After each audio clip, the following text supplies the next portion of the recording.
Diabetes का डर इतना बढ़ गया है, लोग मीठा खाना ही नहीं, मीठा बोलना भी बंद कर दिए। A silent epidemic. More than 1.3 billion people could be living with diabetes. Diabetes, these cells stop working. Gestational diabetes develops in pregnant women who have never had the disease. आइए मैं आपको शहर के सुप्रसिद्ध डायबिटोलॉजिस्ट डॉक्टर राहुल कुमार से मिलाने जा रही हूँ। आइए हम जानते हैं कि क्या होता है गेस्टेशनल डायबिटीज। नमस्कार सर, आपका हमारे स्टूडियो में बहुत बहुत स्वागत है। धन्यवाद। सर, आज हमारा चर्चा का विषय प्रेगनेंसी में होने वाले जो डायबिटीज होते हैं, गेस्टेशनल डायबिटीज भी बोलते हैं, ये क्या होता है और इसके बारे में हम सर हमारे जनता को कुछ बताएं। पहली बार बढ़ा हुआ शुगर किसी लेडी को मिले और वह प्रेगनेंसी के दौरान मिले, मतलब जब वो लेडी प्रेग्नेंट नहीं थी तो उसको कोई शुगर का इश्यू नहीं था। प्रेगनेंसी हुई और 20 या 22 सप्ताह के बाद वो डॉक्टर के पास आती है और डॉक्टर जब उसका शुगर चेक करते हैं तो वो शुगर एक कट ऑफ मार्जिन है कि अगर वो 140 मिलीग्राम पर डेसीलीटर से ज़्यादा है, कि हमारे पास कोई लेडी आए, वो 20 वीक 22 वीक प्रेगनेंसी के बाद आई, हमने उसको पूछा कि आपको पहले से कोई डायबिटीज का इशू है, तो वो बोलती है नहीं है, मेरे को कभी डायबिटीज नहीं हुआ है। और हम जब उसका शुगर चेक करते हैं तो 140 मिलीग्राम पर डेसीलीटर से यदि ज़्यादा आ जाए तो डॉक्टर को ये डाउट होता है कि यह डायबिटीज प्रेगनेंसी में प्रकट हुआ है, इसलिए इसका नाम दिया गया प्रेगनेंसी ऑनसेट डायबिटीज या जेस्टेशनल डायबिटीज। ये इम्पोर्टेंट इसलिए है क्योंकि यदि बढ़ा हुआ शुगर किसी प्रेग्नेंट लेडी को रहेगा तो उसके दो नुकसान हैं। वो मदर को भी डैमेज करेगा, माँ को भी नुकसान पहुंचाएगा, और जो फिटस, जो बच्चा यूटरस में है, उसको भी नुकसान पहुंचाएगा। इसलिए इस डायबिटीज को कंट्रोल करना जरूरी है। ये होता क्यों है सर? अब है कि जेस्टेशनल डायबिटीज के कुछ रिस्क फैक्टर हैं। कुछ चीज़ें ऐसी हैं जो अगर मदर में मौजूद है तो डॉक्टर को ये सोचना चाहिए कि इनको जेस्टेशनल डायबिटीज हो सकता है बिफोर प्रेगनेंसी। कुछ चीज़ें ऐसी हैं। अब वो क्या चीज़ें हैं तो मैं कुछ पॉइंट आपको बताता हूँ। जैसे यदि कोई लेडी अधिक उम्र में गर्भवती है, ग्रेटर देन 35 या ग्रेटर देन 40, अभी आजकल ये कॉमन है, ज़्यादातर लोग लेट शादी कर रहे हैं तो लेट से प्रेगनेंसी हो रही है, तो ये अभी महिलाओं में बहुत कॉमन इशू है क्योंकि लेट से मैरिज हो रहा है, अभी हम लोग पढ़ने में या कैरियर के कारण जो भी रीजन है, तो late onset pregnancy number 1। Number 2, यदि उस लेडी का वेट ज़्यादा है, उसे हम बॉडी मास इंडेक्स बोलते हैं, BMI, यदि उसका BMI 25, 26, 27 से ज़्यादा है, आप कह सकते हैं मोर देन 25। और BMI क्या होता है हम लोग सब जानते हैं, weight in height, weight by height metre का स्क्वायर होता है। तो यदि BMI किसी का ज़्यादा है लेडी का, यदि वो लेट अधिक उम्र में गर्भवती हुई है, तीसरा मल्टीपैरस, यदि उसे बहुत सारी प्रेगनेंसी हुई है, 4, 5, 6, 7 बच्चे हैं, तो चांसेस हैं कि जो सबसे बाद वाला प्रेगनेंसी है उसमें उनको डायबिटीज हो सकता है। एक है कि यदि उस लेडी का कोलेस्ट्रॉल बढ़ा हुआ है, ट्राइग्लिसराइड जो होता है, ट्राइग्लिसराइड अगर 200 से ज़्यादा है, HDL लेवल उसका 100 से कम है, तो फिर वो रिस्क फैक्टर है डिस्लिपिडीमिया। एक है कि फैमिली हिस्ट्री, यदि कोई लेडी के माता पिता, दादा दादी या नाना नानी, मौसी, इन सब में से किन्हीं को डायबिटीज है तो वो एक रिस्क फैक्टर है। डॉक्टर को सचेत हो जाना चाहिए कि हम इनका ये जरूर चेक करते रहें कि इनको कहीं प्रेगनेंसी के दौरान डायबिटीज तो ना हो जाएगा, क्योंकि एक रिस्क फैक्टर है फैमिली हिस्ट्री।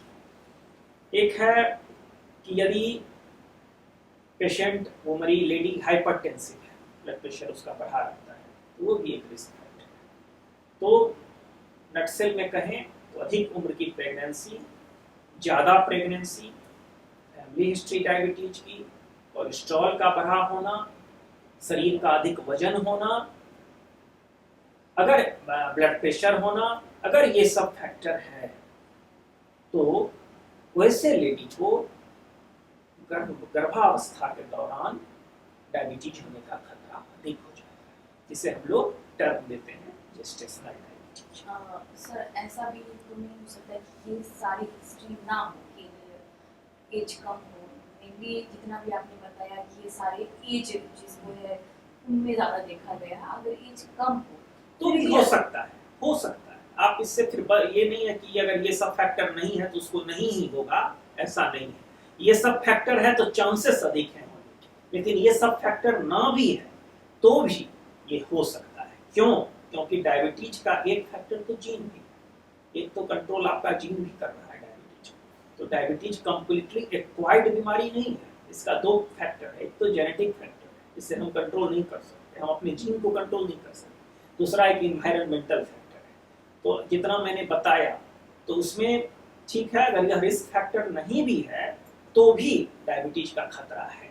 इसीलिए हर एक प्रेग्नेंट लेडी जब वो किसी डॉक्टर के यहाँ, किसी गायनेकोलॉजिस्ट के यहाँ जाती है तो हर डॉक्टर, चाहे वो फिजिशियन हो या गायनेकोलॉजिस्ट हो या डायबिटोलॉजिस्ट हो, उनका नियमित शुगर चेक जरूर करवाते हैं। आप जब कभी भी डॉक्टर के यहाँ जाइएगा, इफ यू आर प्रेग्नेंट, तो वो जरूर नियमित शुगर चेक कराते हैं। सर तो क्या ये भी है कि जैसे डायबिटीज हुआ, क्या प्रेगनेंसी के दौरान क्या डायबिटीज की दवाएं साथ साथ चलती है? हाँ, अब है कि अब अगर प्रेगनेंसी है और डायबिटीज है तो दवाएं, ये इम्पोर्टेंट है। ये इम्पोर्टेंट इसलिए है क्योंकि प्रेगनेंसी में जो डायबिटीज का इलाज है और जो प्रेग्नेंट नहीं है उनको डायबिटीज है, तो उनमें इलाज में फर्क है, ये समझना जरूरी है।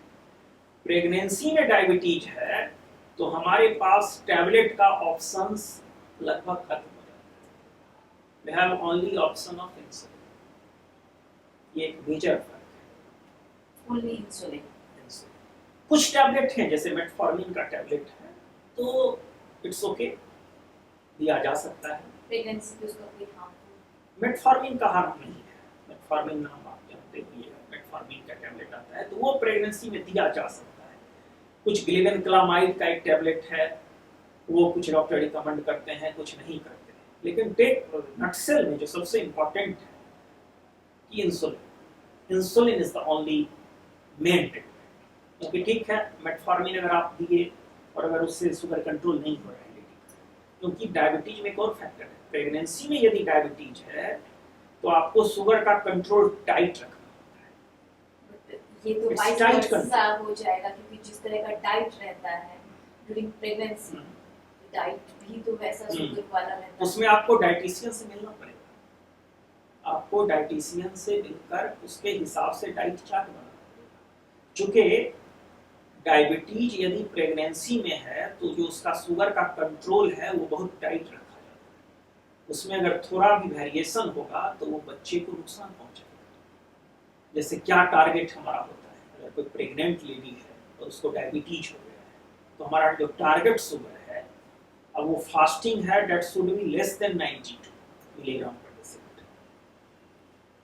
अगर आप प्रेग्नेंट हैं और यदि आपको डायबिटीज है तो आपका जो फास्टिंग लेवल है वो डॉक्टर को 95 या 92 से नीचे रखना है। फास्टिंग खाने के 1 घंटा बाद 140 से नीचे रखना, ये इंपॉर्टेंट है। और खाने के 2 घंटे बाद 120 से नीचे रखना। तो ये टाइट कंट्रोल है, आप इसको लूज नहीं कर सकते, इसमें लूज अलाउ नहीं है। आप ये नहीं कर सकते हैं कि अरे टारगेट तो 95 से कम ही है, मेरा 120 ही है तो क्या हो जाएगा, आपके बच्चे को नुकसान पहुंचेगा। तो ये जो टाइट कंट्रोल है इसको हम लोग अचीव कैसे करते हैं? इसको अचीव करने के 2 तरीके हैं। एक तो आप अपने डाइटिशियन से मिलिए तो उस हिसाब से आप अपना एक डाइट चार्ट करिए, या किसी डायबिटोलॉजिस्ट से मिलिए, वो उस हिसाब से आपको डायबिटीज का चार्ट बनाएंगे कि आपको ये खाना है, ये नहीं खाना है। दूसरा ड्रग, दवाएं में ओरल जो टैबलेट हैं उसके ऑप्शंस प्रेगनेंसी में ऑलमोस्ट नहीं है, मेटफॉर्मिन के अलावा। और एक कुछ आप कह सकते हैं टू सम एक्सटेंट ग्लेवेनक्लामाइड का एक टैबलेट आता है। उसके अलावा जितनी भी ओरल टैबलेट बाजार में उपलब्ध है वो हम प्रेगनेंसी में नहीं दे सकते, हम इंसुलिन ही दे सकते हैं। क्यों नहीं दे सकते हैं? इसलिए नहीं दे सकते हैं कि जब हम वो टैबलेट मदर को देंगे तो उसका असर ये होगा कि वो मदर के तो शुगर लेवल को कम जरूर करेगा, लेकिन वो टैबलेट प्लेसेंटा जिससे मदर और बच्चे कनेक्ट रहते हैं, उस प्लेसेंटा के थ्रू वो टैबलेट का असर बच्चे में चला जाएगा और बच्चे का शुगर बहुत कम हो जाएगा, तो बच्चे की मृत्यु हो जाएगी। इसलिए हम टैबलेट नहीं देते। मेटफॉर्मिन क्यों देते हैं? क्योंकि मेटफॉर्मिन उस प्लेसेंटल बैरियर को क्रॉस नहीं कर पाता, तो इसलिए सेफ है। इंसुलिन क्यों देते हैं? क्योंकि इंसुलिन भी उस बैरियर को क्रॉस नहीं कर पाता है, वो मदर तक ही अपने इफेक्ट को रखता है, क्योंकि उस प्लेसेंटा में कुछ एंजाइम्स निकलते रहते हैं, वो इंसुलिन को डिस्ट्रॉय कर देते हैं। वो इंसुलिन को बच्चे में घुसने नहीं देते, तो नहीं देते हैं तो बच्चे का शुगर इंसुलिन नहीं घटा पाता है, इट्स ओके, वो सिर्फ माँ तक असर रहता है। तो हमको वो दवाएं चुननी है जो सिर्फ माँ पर असर डाले, बच्चे को टच ना करे। ये इसके पीछे फंड है। वैसे तो एक ये भी है कि अगर इसे आफ्टर डिलीवरी क्या वो बच्चे में भी डायबिटीज का कुछ असर हो सकता है? देखिए, बच्चे में यदि आप प्रेगनेंसी में जेस्टेशनल डायबिटीज है और अगर आपने अच्छे से कंट्रोल करके रखा पूरे इंटायर प्रेगनेंसी पीरियड में, अगर डॉक्टर ने अच्छे से इंसुलिन से उसको टारगेट में रखा, तो अमूमन बच्चे में दिक्कत नहीं होती है, बच्चा फिट एंड हेल्दी आता है। आप उसको नॉर्मल डिलीवरी भी करवा सकते हैं, आप सिजेरियन, जैसा भी जो गायनेकोलॉजिस्ट उस समय नीड ऑफ आवर समझेगी उस समय क्या जरूरी है। तो ऐसा नहीं है कि सिर्फ सिजेरियन, नॉर्मल डिलीवरी भी हो सकती है, जरूरत होगी तो सिजेरियन भी होगा, लेकिन बच्चा फिट एंड फाइन रहेगा, प्रोवाइडेड कि आपने उस डायबिटीज जो आपको मदर को हुआ है प्रेगनेंसी में, उसमें उसका उचित इलाज एक अच्छे डायबिटोलॉजिस्ट से करना है, ताकि वो शुगर को इंसुलिन से अच्छे से कंट्रोल रखे। ये इम्पोर्टेंट है। यदि कंट्रोल नहीं रखेगा तो वो बच्चे पर तरह तरह का प्रभाव डालेगा। बच्चे को कंजेनाइटल बीमारियां हो जाएंगी, बहुत सारी हार्ट की डिजीज, कंजेनाइटल हार्ट डिजीज हो सकता है, बच्चे का कैल्शियम, शुगर, मैग्नीशियम ये सब घट सकता है, बच्चे को और नुकसान हो सकता है, बच्चे का साइज बड़ा हो जाता है तो फिर नॉर्मल डिलीवरी होने में दिक्कत होती है, ये सब नुकसान होगा यदि हम प्रेगनेंसी में शुगर को प्रॉपर कंट्रोल डॉक्टर के सलाह के अनुसार नहीं करते हैं। तो यदि करते हैं कोई इशू नहीं। सेम क्वेश्चन सर कि आफ्टर जेस्टेशनल डायबिटीज क्या माँ को भी बाद में डायबिटीज? ये बहुत अच्छा आपने सवाल किया। जेस्टेशनल डायबिटीज जो प्रेगनेंसी के दौरान होता है, इसमें एक अच्छी बात यह है कि after delivery almost 80 to 90% case में ये रिजॉल्व हो जाता है। फिर मदर को कोई इंसुलिन लेने की जरूरत नहीं पड़ती है, कोई टेबलेट लेने की जरूरत नहीं। वंस बच्चा बाहर निकला, इशू रिजॉल्व हो जाता है। कभी कभार कोई अनलकी रहे तो कभी कभार है कि फिर वो डायबिटीज परसिस्ट भी मदर में कर जाता है, तो फिर उसके लिए हमको इंसुलिन की जरूरत नहीं है। ये बच्चा बाहर आ गया तो we can easily control with the tablets. तो किसी भी एज में कोई वैसा डर नहीं है कि किसी एज में से लेट एज में भी उसका असर हो? नहीं, ऐसा नहीं है। यदि आप अच्छे से कंट्रोल रखते हैं तो फिर कोई दिक्कत नहीं। बस कंट्रोल का चीज है कि आप शुगर को प्रॉपर कंट्रोल करें, ये इम्पोर्टेंट है। यदि आप अनकंट्रोल रहेंगे तो फिर उसका नुकसान। सर जैसा हमारा मतलब वेशभूषा या फिर हमारा एक ये चल के आ रहा है कि प्लानिंग तो होती नहीं है प्रेगनेंसी से पहले कि हम प्लानिंग करें, तो ये सब जितनी बातें आपने कही सर, तो ये तो पहले प्लानिंग हुआ कि हमारे बॉडी में क्या चेंजेस आए हैं जो हमें पता चल जाए, तो इसके बारे में कुछ? इसके लिए मैं ये जरूर कहूँगा कि यदि आप प्रेगनेंसी प्लान कर रहे हैं कोई न्यूली मैरिड कपल से, तो मैं ये कहूँगा कि आप जरूर कुछ टेस्ट जरूर पहले करवा लें, ये अच्छा होता है। कुछ टेस्ट का मतलब जैसे आप अपना ब्लड प्रेशर जरूर चेक करवाएं, शुगर जरूर चेक करवा लें, कुछ वायरल मार्कर्स हैं HIV, hepatitis B, hepatitis C, ये सब जरूर करवा लें, अपना हीमोग्लोबिन जरूर करवा लें। आप आयरन और फोलिक एसिड का मैं सलाह दूंगा महिलाओं को, वो जरूर लें, इवन कि before pregnancy, before the planning of pregnancy. यदि आप ये प्रिकॉशन लेते हैं तो आप फिट एंड हेल्दी रहेंगे। आप अनप्लान्ड वे में प्रेगनेंसी यदि होती है तो फिर आप चेकअप में जब जाते हैं तो फिर उसमें गड़बड़ी कभी कभार निकल जाती है। जैसे मान लीजिए कि कोई लड़की, किसी की शादी हुई, वो डायबिटिक है, बट उसने किसी का भी चेक नहीं करवाया, क्योंकि डायबिटीज, ब्लड प्रेशर, इस सब के साथ एक आप कह सकते हैं, इस सब के साथ एक खराब चीज ये है, ये साइलेंट होता है। लक्षण उत्पन्न बहुत देर से करता है, शरीर में छुपा रहता है। तो डायबिटिक है वो लड़की या लड़का, लड़की डायबिटिक है बट उसको पता नहीं है, उसकी शादी हो गई, फिर वो प्रेग्नेंट हुई, फिर वो डॉक्टर के यहाँ गई, फिर वो चेक हुआ तो अरे पता चला इसका शुगर तो बढ़ा हुआ है।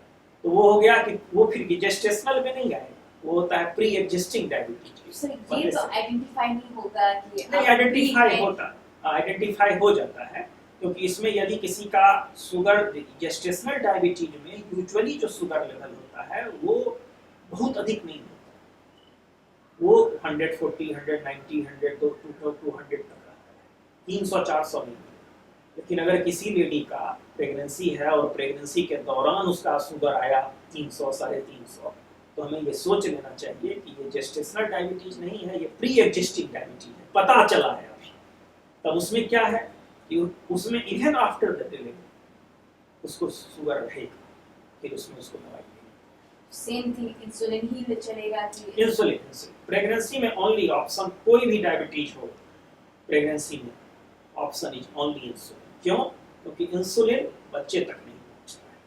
कोई टैबलेट देंगे, मेटफॉर्मिन कुछ हद तक सेफ है, मेटफॉर्मिन को छोड़कर जितनी भी आपके लिए प्राइड, ग्लिक्लाजाइड, एक्सीनेट, जितनी आपकी मार्केट में टैबलेट है, डिपेंडिफ्लॉजी, बहुत सारा टैबलेट है, लोगलीगोस, सैकड़ों टैबलेट है, सैकड़ों टाइप के टैबलेट है, लेकिन ये सब प्लेसेंटा को क्रॉस करके बच्चे में जाएंगे। डोजेस क्या होना चाहिए फॉर डे?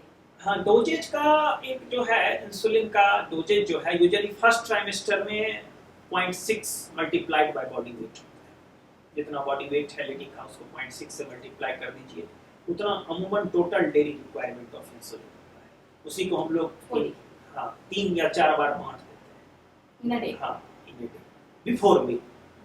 मील से पहले आप ये इंसुलिन ले लीजिए, मील से 20 मिनट पर, यदि आप रेगुलर इंसुलिन ले रहे हैं तो मील से भी 30 मिनट पहले आप इंसुलिन ले लीजिए, फिर खाना खा लीजिए। तो हम पहले टोटल डोज कैलकुलेट करते हैं। फर्स्ट ट्राइमेस्टर में 0.6 multiplied by body weight, second trimester में 0.7 मल्टीप्लाइड बाय बॉडी वेट, और थर्ड ट्राइमेस्टर में 0.8 मल्टीप्लाइड। लेकिन ये टोटल रिक्वायरमेंट है, उसको हम 3 भाग या 4 भाग में बांट देते हैं। एक हम मैसेज ये है कि आप यदि प्रेग्नेंट हैं तो आप अपने नियमित डॉक्टर से जरूर चेक करें, नंबर 2, डॉक्टरों के लिए ये एडवाइस कि जो आप गायनेकोलॉजिस्ट के लिए कि जो भी टेस्ट तो आप अपना करवा रही हैं गायनिक पॉइंट ऑफ व्यू से, वो तो ठीक है, हर लोग कराता ही है, आप भी शुगर और HbA1c जरूर टेस्ट करवाएं। और यदि शुगर 140 मिलीग्राम पर डेसीलीटर से ज़्यादा मदर में आता है तो इमीडिएटली किसी डायबिटोलॉजिस्ट से उस लेडी को संपर्क में रहना चाहिए, ताकि पूरे प्रेगनेंसी के दौरान उनके शुगर को सही ढंग से कंट्रोल किया जा सके, ताकि उनका डिलीवरी का जो बच्चे बाहर निकलने की जो प्रक्रिया है वो अनइवेंटफुल हो और बच्चा स्वस्थ रहे।